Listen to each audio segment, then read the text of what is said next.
2, 3 நாளாவே திருநெல்வேலியில நல்ல மழை பெஞ்சு, இன்னைக்கு தான் கொஞ்சம் மழை இல்ல. வெயில் கொஞ்சம் வந்திருக்கு.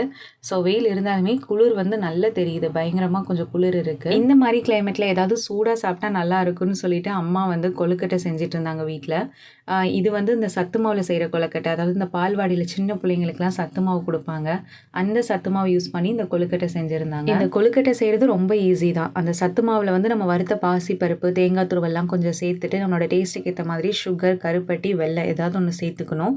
அப்புறம் வெதுவெதுப்பான தண்ணி ஊத்தி அத நல்லா கிளறி இந்த மாரி கொழுக்கட்டை பிடிச்சு, இட்லி பாத்திரத்துல தண்ணி வச்சுட்டு, அப்புறம் இட்லி தட்டுல கொழுக்கட்டைய வச்சு நல்லா வேக வச்சு எடுத்துடணும். இந்த கொழுக்கட்டையில நம்ம வறுத்த பாசிப்பருப்பு, தேங்காய் துருவல் எல்லாம் சேர்த்து செஞ்சிருக்கிறதால செம்ம டேஸ்ட்டா இருக்கும். நாங்க வந்து சுகர் சேர்த்திருந்தோம். நீங்க சுகருக்கு பதிலா வெல்லம் இல்ல கருப்பட்டி சேர்த்தீங்கன்னா இன்னும் நல்லா டேஸ்ட்டா இருக்கும்.